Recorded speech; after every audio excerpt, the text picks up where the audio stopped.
Welcome student in the next session of DBMS lectures. Today we will see select command. Let's see some basic concepts of select command. Select is the most commonly used DML command.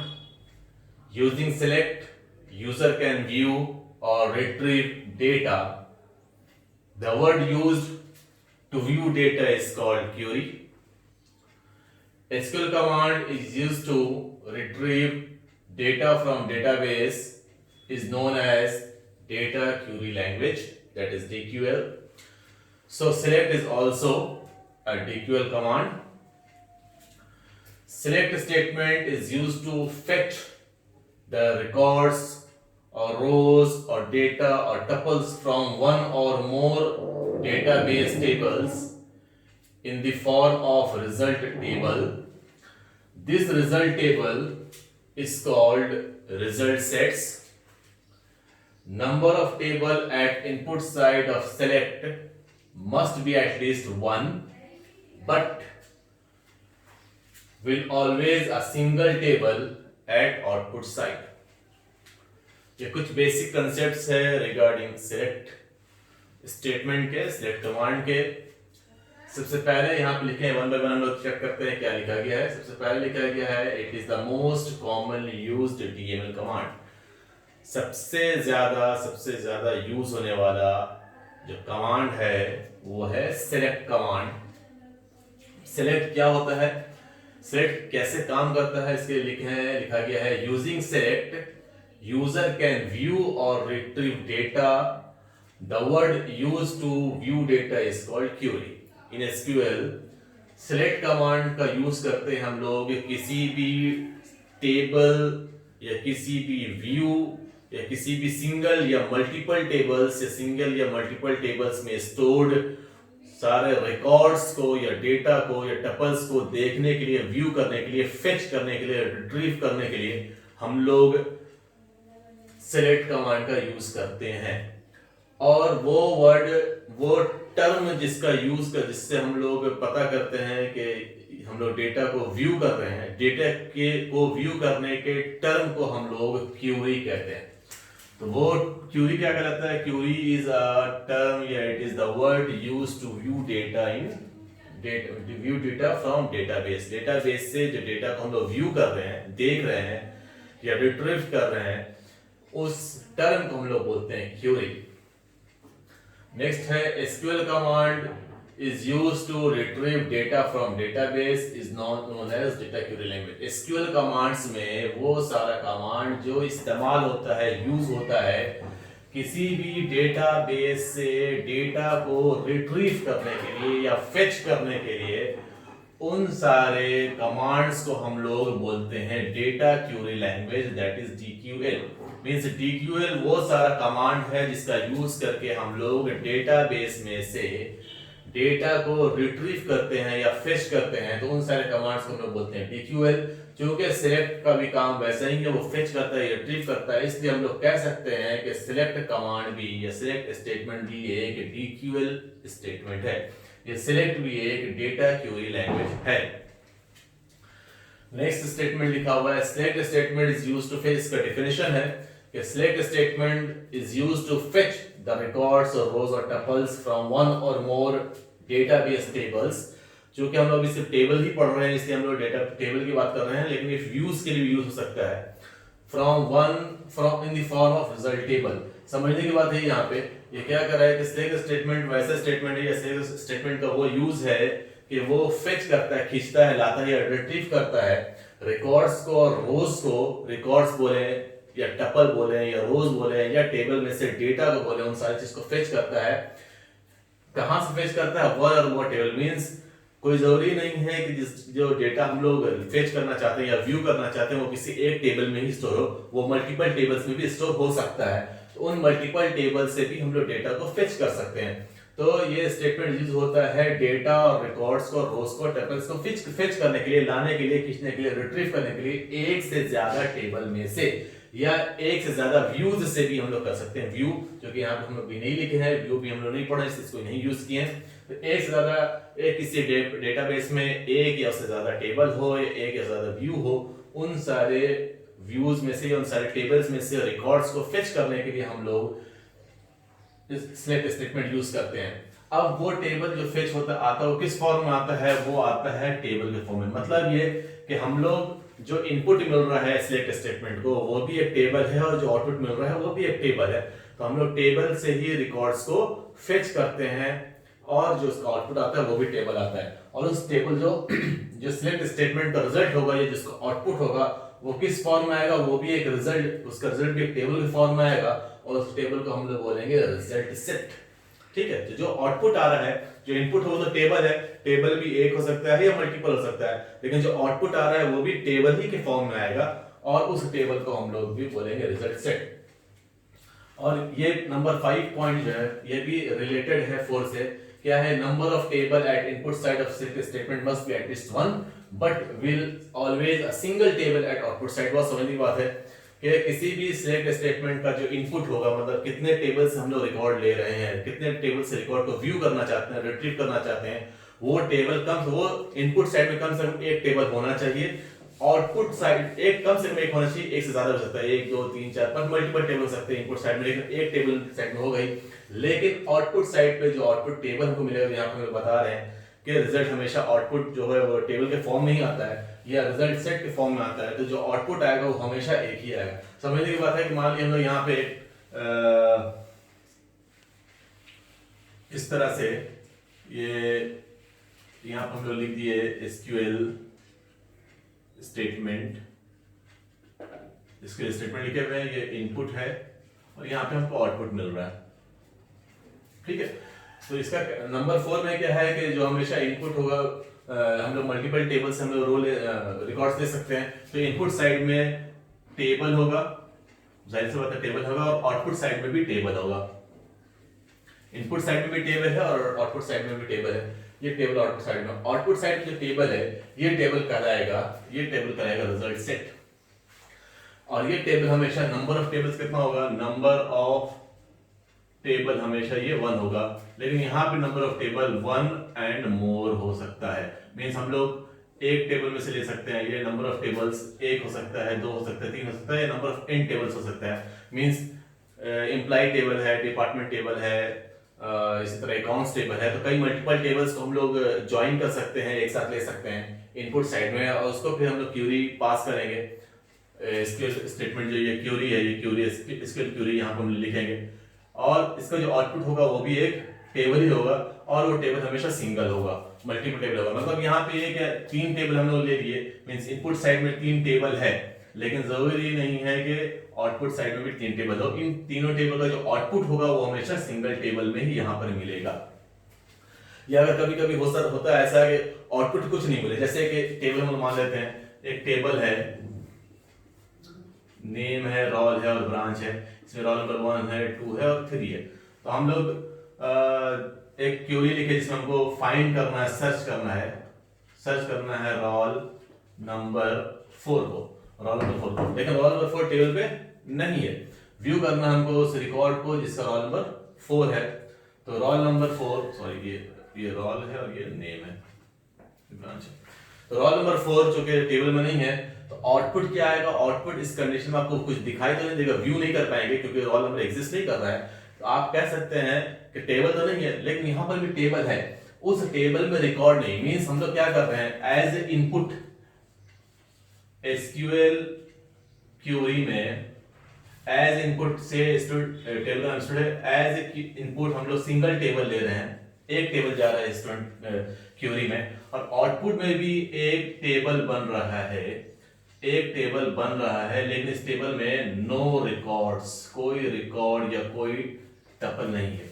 तो अगर हम लोग ये कह सकते हैं कि इस टेबल में जो क्वेरी हम लोग लिखे हैं और इस क्वेरी के लिए जो इनपुट साइड में एक टेबल है और इस टेबल में वो रिकॉर्ड हम सर्च करना चाहते हैं जो कि इस टेबल में एग्जिस्ट नहीं कर रहा है, तो आउटपुट में भी हमको टेबल मिलेगा, लेकिन उस टेबल में कोई रिकॉर्ड नहीं होगा। तो हमेशा आउटपुट में टेबल ही मिलता है और एक ही टेबल मिलता है। तो ये नंबर 5 है कि इनपुट साइड में मल्टीपल टेबल हो सकता है, एक टेबल तो होना ही हर हाल में, एक टेबल तो चाहिए, एक से ज्यादा भी टेबल हो सकता है, लेकिन आउटपुट साइड में हमेशा सिंगल टेबल ही रहेगा।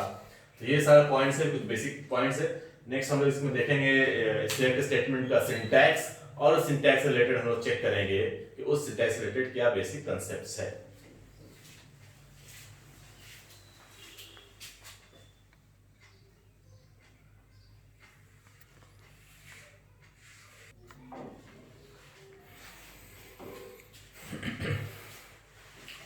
Okay, students, see the syntax of select statement.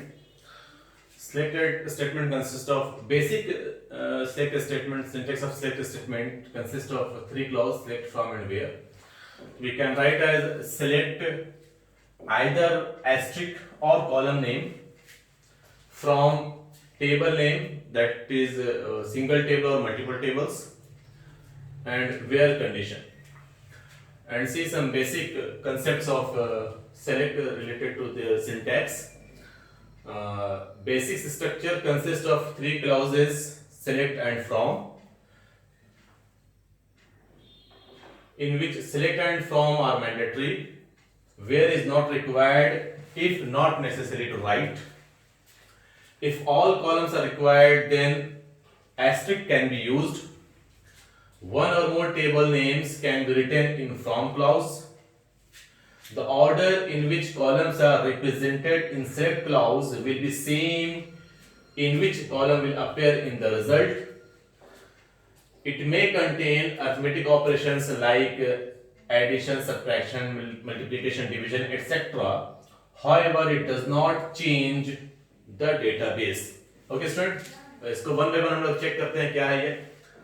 सबसे पहले सिलेक्ट का सिंटैक्स, सिलेक्ट में तीन पार्ट है, बेसिक स्ट्रक्चर में तीन पार्ट है, इसके अलावा भी हम लोग उसमें यूज कर सकते हैं having, group by, order by, like, बहुत सारे ऑपरेटर्स और क्लॉजेस जिसमें हम लोग यूज कर सकते हैं। तो बेसिक स्ट्रक्चर जो है सिलेक्ट का, उसमें तीन क्लाउज है, पहला है सिलेक्ट, दूसरा है फ्रॉम और तीसरा है वेयर। कैसे लिखेंगे हम लोग? लिखेंगे सिलेक्ट, उसके बाद कॉलम नेम, जितना कॉलम हमको चाहिए उन सारे का कॉलम, उन सारे कॉलम्स का नेम वन बाय वन लिखेंगे। अगर हमको सारा कॉलम चाहिए तो हम column name one by one नहीं लिख करके सिंपल लिखेंगे एस्टेरिस्क। मींस इन दोनों में से कोई एक चीज हमको लिखना है, या तो हम कॉलम के नेम को लिखेंगे या हम लोग एस्टेरिस्क को लिखेंगे, ठीक है। उसके बाद आता फ्रॉम, किस टेबल से हमको डेटा चाहिए, फ्रॉम में टेबल का नाम लिखेंगे। टेबल सिंगल भी हो सकता है, मल्टीपल भी हो सकता है, इससे पहले बता चुके हैं। तो जितने टेबल का रिक्वायरमेंट होगा उन सारे टेबल का नाम यहाँ पर हम लोग लिखेंगे। उसके बाद वेयर कंडीशन हमको बताया कि हमको कौन सा रो चाहिए। तो इन तीनों पार्ट में हम लोग क्या करते हैं, डमी टेबल स्ट्रक्चर यहाँ पे लिए हुए हैं, इससे हम लोग स्क्रीन करेंगे। आगे देखते हैं, पहले इन सारे पॉइंट्स को वन बाय वन देख लेते हैं। बेसिक स्ट्रक्चर सेलेक्ट का, इसमें तीन क्लाउज है जिसमें सेलेक्ट और फ्रॉम मैंडेटरी है, मतलब हमको सेलेक्ट और फ्रॉम लिखना ही है। मींस हमको सेलेक्ट में बताना है कि कितने कॉलम का रिकॉर्ड, कितना कॉलम हमको चाहिए और फ्रॉम में किस टेबल से चाहिए। तो ये दो पार्ट सिलेक्ट और फ्रॉम हमको चाहिए लिखना, ये मैंडेटरी। वेयर क्लाउज जो है, ये वेयर, ये ऑप्शनल है या जरूरी नहीं लिखना जब तक कि इसकी जरूरत नहीं हो। तो वेयर हम लोग उस वक्त लिखते हैं जब हम लोग के पास, जब हम लोगों को इसको लिखने की जरूरत होती है। अगर जरूरत नहीं है, कोई रिक्वायर्ड नहीं है, हमको सारा रोज चाहिए, तो हम लोग फिर वेयर कंडीशन नहीं लिखते हैं। सेकंड, ये बता चुके हैं कि अगर हमको सारा कॉलम लिखना है, से यहाँ पे हमको चार कॉलम है, कॉलम 1, कॉलम 2, कॉलम 3, कॉलम 4। अगर हमको चारों कॉलम चाहिए तो हम लोग column 1, column 2, column 3, column 4 one by one नहीं लिखेंगे, बल्कि हम लोग सिंपल क्या लिखेंगे, एस्टेरिस्क लिखेंगे। एस्टेरिस्क इंडिकेट करेगा सारे कॉलम्स को। तो if all columns are required then asterisk can be used. One or more table names can be written in from clause. यहाँ पे बता चुके हैं, एक ज्यादा टेबल अगर हमको चाहिए तो हम लोग फ्रॉम क्लॉज में यूज करेंगे। अब ये इंपॉर्टेंट है, the order in which columns are represented in select clause will be same in which column will appear in the result. Means कि हम लोग सिलेक्ट कमांड में अगर यहाँ लिखते हैं, से यहाँ जो हम लोग का टेबल है, जो एग्जिस्ट टेबल का, उसमें कॉलम 1, कॉलम 2, कॉलम 3, कॉलम 4 ये सीक्वेंस में है। लेकिन अगर हम लोग सिलेक्ट में लिखे, सिलेक्ट में क्या लिखते हैं हम लोग अगर सिलेक्ट में लिख रहे हैं, सिलेक्ट पहले लिखे C2 फिर लिखे C1, इस तरह से लिखे, पहले कॉलम 2 लिख रहे हैं फिर कॉलम 1 लिख रहे हैं। तो जो आउटपुट आएगा, आउटपुट टेबल आएगा, उसमें भी कॉलम 2 पहले आएगा, कॉलम 1 बाद में आएगा। से कॉलम 1 रोल नंबर है, कॉलम 2 नेम है। मान लेते हैं कॉलम 1 में रोल नंबर लिख रहे हैं, कॉलम 2 में नेम लिख रहे हैं। तो हम लोग अगर एसक्यूएल क्वेरी लिखते हैं सिलेक्ट का, select name comma roll number, तो आउटपुट जो आएगा उसमें चूंकि टेबल में पहले रोल नंबर है फिर नेम है, तो आउटपुट में पहले रोल और बाद में नेम नहीं आएगा। आउटपुट डिपेंड करेगा कि सिलेक्ट में हम लोग क्या लिख रहे हैं। सिलेक्ट में जिस कॉलम को हम लोग पहले लिखेंगे वो कॉलम पहले आएगा। तो सिलेक्ट में चूंकि हम लोग पहले नेम लिख रहे हैं फिर रोल नंबर लिख रहे हैं, या पहले कॉलम 2 लिख रहे हैं फिर कॉलम 1 लिख रहे हैं, तो जो आउटपुट आएगा उसमें भी पहले कॉलम 2 होगा, दैट इज पहले नेम होगा बाद में रोल नंबर होगा। तो वही यहाँ लिखा गया है the order in which columns are represented in select clause, जिस ऑर्डर को हम लोग रिप्रेजेंट करते हैं, जिस ऑर्डर में हम लोग सिलेक्ट क्लॉज में कॉलम्स को लिखते हैं, वैसे ही आउटपुट में भी सेम अपीयर होता है रिजल्ट में। सेकंड लास्ट, इट में कंटेन अरिथमेटिक ऑपरेशन, मतलब ये कि हम लोग इस कमांड के साथ अरिथमेटिक ऑपरेशन यूज कर सकते हैं। मान लीजिए कॉलम 4 जो यहाँ पर है मेरा, कॉलम 4 ये एक मार्क्स का है, तो हम लोग क्या चाह रहे हैं कि हर स्टूडेंट को, जितने भी स्टूडेंट है सबको 5 मार्क्स एक्स्ट्रा मिल जाए। हम लोग लिख सकते हैं column 4 plus 5,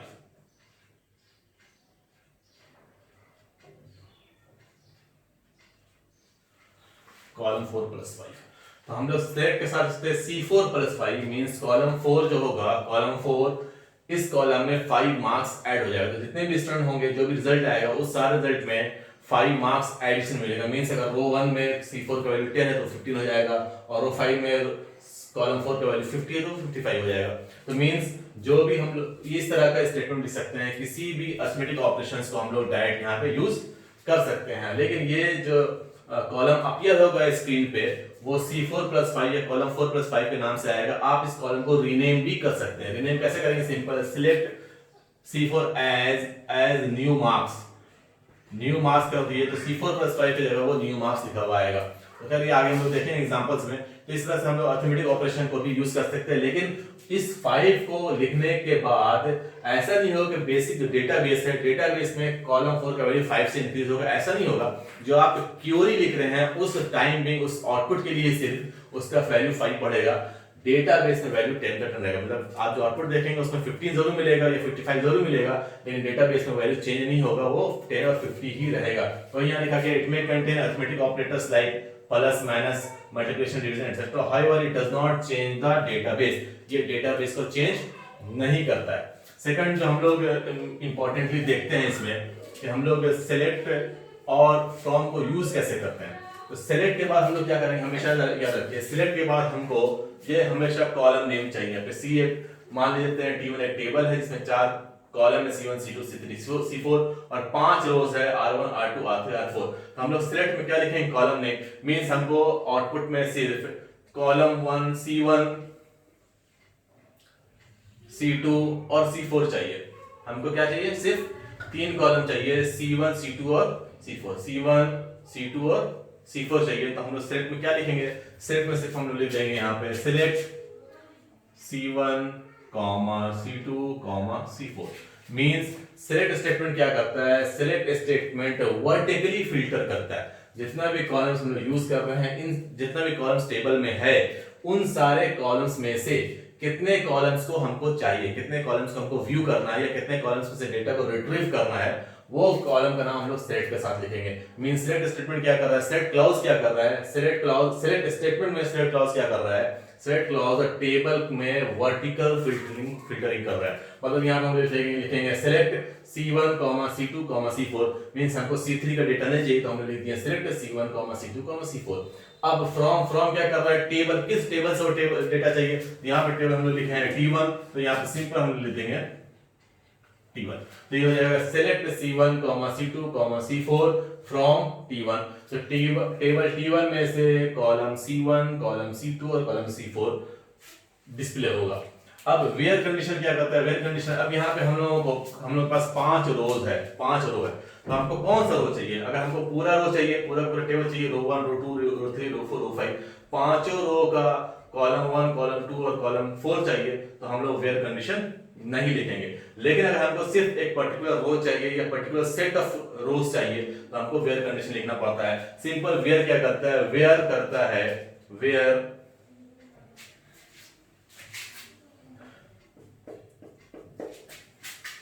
where horizontally filtering करता है। मतलब ये कि हमको where roll number equal to 3 से, ये रोल नंबर है 1 2 3 4 5 है, तो हमको रोल नंबर 3 का सिर्फ डेटा चाहिए, तो हम क्या लिखेंगे, where roll number equal to 3। इन सारे रोज में से सिर्फ रोल नंबर 3 का रोज ही सिलेक्ट होगा, और उन सारे रोज में उस रोज के उन सारे कॉलम्स में से सिर्फ कॉलम C1 C2 C4 ही डिस्प्ले होगा। मींस वेयर हम लोग लिखेंगे वर्टिकल फिल्टरिंग के लिए, फ्रॉम लिखेंगे किस टेबल के लिए कर रहे हैं, और सॉरी सिलेक्ट लिखेंगे वर्टिकुलर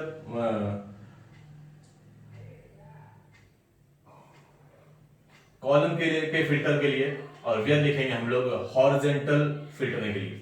तो सिलेक्ट वर्टिकुलर फिल्टरिंग फ्रॉम टेबल्स के लिए, किस टेबल से ले रहे हैं, और वेयर हॉरिजॉन्टल फिल्टरिंग। तो मींस कितना टपल हमको चाहिए, कौन कौन सा टपल चाहिए, किस कंडीशन बेस्ड टपल चाहिए वो हम लोग वेयर से मिलेगा, कौन कौन सा कॉलम चाहिए वो हमको सेलेक्ट से मिलेगा, और किस किस टेबल से हमको फ्रॉम से मिलेगा। अब यहाँ पर अगर हम लोग सारे कॉलम को चाहिए, तो हमको column C1 C2 C3 C4 चारों कॉलम का हमको आउटपुट चाहिए, या चारों कॉलम को हमको डिस्प्ले कराना है, तो हम लोग लिखेंगे select C1, C2, C3, C4 लिख सकते हैं, लेकिन उसकी जगह एक और मेरे पास ऑप्शन है कि हम लोग एस्टिक यूज कर लें। हम लोग लिखते हैं अगर सिलेक्ट एस्टिक फ्रॉम T1, मतलब चारों column C1 C2 C3 C4 चारों कॉलम और टेबल T1, और हमको अगर हॉरिजॉन्टल फिल्टरिंग करना है, रो वाइज फिल्टरिंग करना है, तो हम लोग यहाँ पर वेयर कंडीशन का भी यूज करेंगे। नेक्स्ट हम लोग देखते हैं स्टूडेंट्स इसमें कुछ एग्जांपल्स।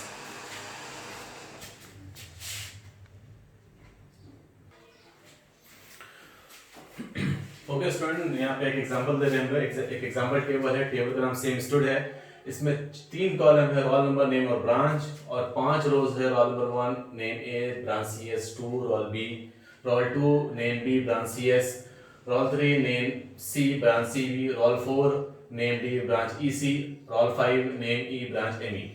अब ये 4 क्वेरी दिया हुआ है, इस चारों क्वेरी को हम सॉल्व करेंगे। सबसे पहला क्वेरी है, क्वेश्चन है display all records of stood table. Stood table में जितना भी रिकॉर्ड्स है उन सारे रिकॉर्ड्स को डिस्प्ले करना है, तो हम लोग 3 पार्ट लिख लिए, 3 क्लॉज सिलेक्ट फ्रॉम और वेयर। अब इसमें क्या करना है, कितना क्या चाहिए हमको, सारा रिकॉर्ड चाहिए, मतलब सारा कॉलम्स चाहिए, तो हम लोग सारे कॉलम्स के लिए यहाँ पे लिख देंगे एस्ट्रिक, तो हो जाएगा सिलेक्ट एस्ट्रिक। किस टेबल से चाहिए हमको, स्टूड टेबल से चाहिए, यहाँ पे लिख देंगे हम लोग स्टूड। कोई और पर्टिकुलर कंडीशन नहीं है कि कौन सा रोल नंबर चाहिए या कौन कौन सा स्टूडेंट का रोल चाहिए, नेम चाहिए, ऐसा कोई कंडीशन नहीं है, इसलिए वेयर कंडीशन यहाँ पे नहीं होगा, यही में हम लोग सेमीकोलन लिख देंगे। तो ये पहला कंडीशन हो जाएगा, पहला स्टेटमेंट का सॉल्यूशन हो जाएगा, पहले क्वेश्चन का सॉल्यूशन हो जाएगा display all records of stud, select asterisk from stud. Okay, now come to second question, display roll number and name of all students from stud table। तो हमको क्या चाहिए, क्या क्या चाहिए हमको सबसे पहले कौन सा टेबल चाहिए, टेबल चाहिए स्टूड, टेबल का नाम स्टूड, तो फ्रॉम में हम लोग लिख देंगे स्टूड,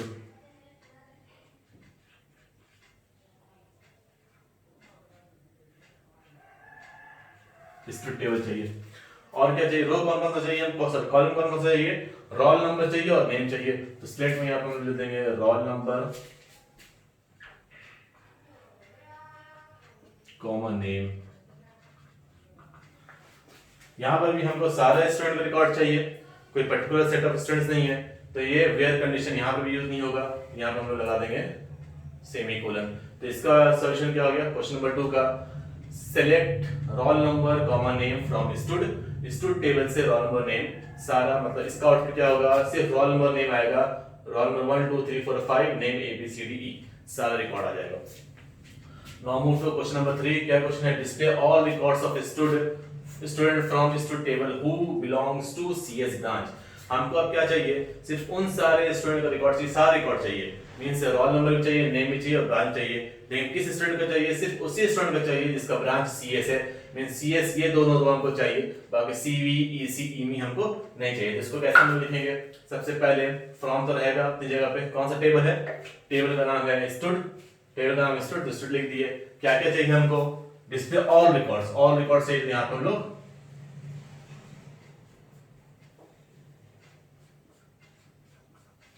स्टार कर लिए, तो क्या होगा सिलेक्ट स्टार फ्रॉम स्टूड, इससे क्या होगा पूरा टेबल आएगा, लेकिन हमको क्या चाहिए, पर्टिकुलर टपल चाहिए, कौन सा, सिर्फ पहला वाला और दूसरा वाला, इसका ब्रांच CS है, यहाँ पे हम लोग लिखेंगे ब्रांच, वेयर कंडीशन में ब्रांच इक्वल टू CS। जिससे क्या होगा, वो सारा सारा कॉलम, रोल नंबर, नेम और ब्रांच, सारा कॉलम आ जाएगा, सारा डेटा आएगा स्टूडेंट टेबल से आएगा। लेकिन किसके लिए आएगा, सिर्फ उन स्टूडेंट के लिए आएगा जिसका ब्रांच सीएस है। तो जिसका ब्रांच सीएस है सिर्फ ये दो रिकॉर्ड ही डिस्प्ले होगा, जिसका ब्रांच सीएस है। इन सारे स्टूडेंट का रोल नंबर, नेम और ब्रांच तीनों डिस्प्ले होगा। ओके, नेक्स्ट क्वेश्चन देखते हैं। Question number 4, display name and branch from student whose roll number is 4। अब क्या करना है हमको सारा रिकॉर्ड नहीं चाहिए। क्या क्या चाहिए हमको,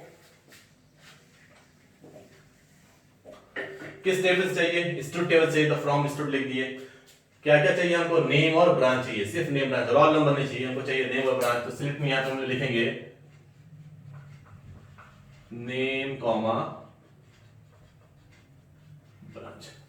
तो हमको चाहिए नेम और ब्रांच, तो सिलेक्ट लिख दिए, select name comma branch from student where condition, किस स्टूडेंट को चाहिए, उस स्टूडेंट का जिसका रोल नंबर 4 है। अगर हम लोग यहां पे लिखते हैं select name comma branch from student, तो हर स्टूडेंट का नेम और ब्रांच डिस्प्ले होगा। लेकिन हमको सिर्फ रोल नंबर 4 चाहिए, इसलिए वेयर कंडीशन में लिखेंगे हम लोग where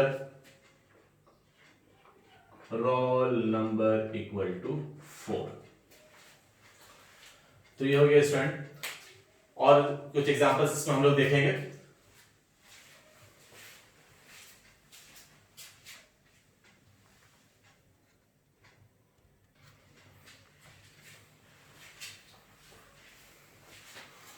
Okay, student, let's see some more examples.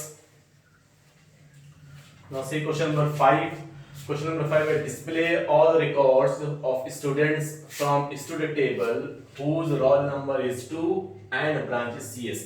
Means student table में से हमको उन सारे स्टूडेंट का रिकॉर्ड चाहिए, उन सारे स्टूडेंट का सारा रिकॉर्ड चाहिए, means role number, name, branch सब कुछ चाहिए, जिनका रोल नंबर 2 है और ब्रांच CS है। तो ऐसे कितने स्टूडेंट है, वैसे एक स्टूडेंट है जिसका रोल नंबर भी 2 है और ब्रांच भी CS है। रोल नंबर भी 2 होना चाहिए और ब्रांच भी CS होना चाहिए, दोनों कंडीशन मैच होना चाहिए।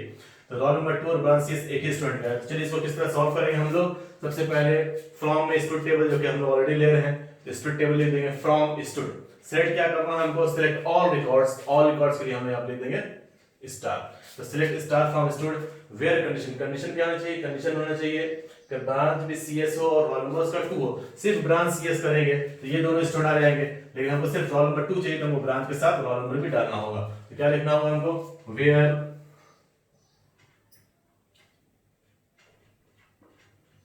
Role number equal to 2 and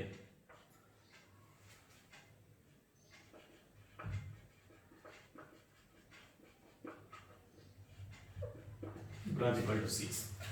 okay student, इसको हम लोग किस तरह से लिखे, इसको हम लोग लिखे किस तरह से लिख रहे हैं हम लोग, select star from student table के सारे कॉलम्स को चाहिए, देन कंडीशन कौन कौन सा रो चाहिए, वो सारा रो चाहिए जिसका रोल नंबर 2 होगा और ब्रांच CS होगा। तो एक स्टूडेंट ऐसा है जिसका रोल नंबर भी 2 है और ब्रांच भी CS है, सिर्फ ये डिस्प्ले होगा, बाकी कोई भी डिस्प्ले नहीं होगा। नेक्स्ट क्वेश्चन हम लोग मूव करते हैं, display name of students from student table whose branch is either CS और रोल नंबर इज 5। मींस हमको क्या करना है, स्टूडेंट टेबल के में से उन सारे स्टूडेंट का नाम डिस्प्ले करना, सिर्फ नेम डिस्प्ले करना है। किसका नेम डिस्प्ले करना है, जिसका ब्रांच या तो CS हो या रोल नंबर 5 हो। तो इस टेबल में कितना रो इफेक्ट होगा, 3 रो इफेक्ट होगा, 2 रो जिसका ब्रांच CS है और 1 रो जिसका रोल नंबर 5 है। इस रोल नंबर 5 का ब्रांच एम ही है, लेकिन हमको दोनों चाहिए, रोल नंबर भी 5 चाहिए और ब्रांच भी CS चाहिए। इसको किस तरह से हम लोग लिखेंगे स्टूडेंट, इसको देखते हैं।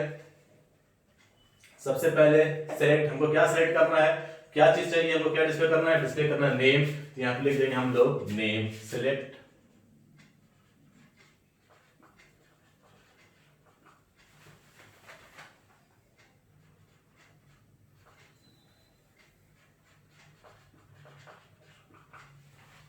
Name from student where roll number क्या होना चाहिए, रोल नंबर होना चाहिए 5, यहां पे कर देंगे 5 एंड की जगह कर देंगे और तो क्या हो जाएगा, ये हो जाएगा select name from student where roll number equal to 5 और ब्रांच इक्वल टू CS, या तो रोल नंबर 5 हो या ब्रांच CS हो। नेक्स्ट देखते हैं हम लोग स्टूडेंट, नेक्स्ट क्वेश्चन क्या है, display all records of student from student table whose roll number is greater than equal to 2 and roll number less than equal to 4। मतलब वो सारे स्टूडेंट जिसका रोल नंबर 2 या उससे ऊपर है या 4 या उसके बराबर है। तो कितना इफेक्ट होगा, रोल नंबर 2, 3 और 4, ये हमको तीनों रिकॉर्ड चाहिए। तो यहाँ पे क्या लिखेंगे हम लोग, सिंपल सेलेक्ट, क्या चाहिए हमको, ऑल रिकॉर्ड्स। तो ऑल के लिए हम लोग कर देंगे सेम एस्ट्रिक, ऑल के लिए करेंगे एस्ट्रिक, वेयर रोल नंबर क्या करेंगे, greater than equal to 2 and less than equal to 4। उसी तरह क्वेश्चन नंबर 8 है, display name of roll number 1, 3 and 5, सिर्फ हमको नेम डिस्प्ले करना है। तो क्या लिखेंगे, सेलेक्ट नेम, यहाँ पे नेम आ जाएगा, from student where roll number equal to 1 और सॉरी यहाँ and roll number equal to 1 और 3 और 5। इन दोनों क्वेश्चंस को हम लोग बिटवीन से और इन ऑपरेटर से बना सकते हैं। मींस क्वेश्चन नंबर 7 को हम लोग किससे बना सकते हैं, बिटवीन से ही बना सकते हैं, और क्वेश्चन नंबर 8 को इन से ही बना सकते हैं। ऑलरेडी इसको हम लोग क्लास में सॉल्व किए हैं। तो आप लोगों के लिए एक असाइनमेंट है कि क्वेश्चन नंबर 7 और 8 इसको बनाएंगे, और इन दोनों क्वेश्चन को हम लोग बिटवीन और इन से भी करने की कोशिश करेंगे। Okay students, thank you.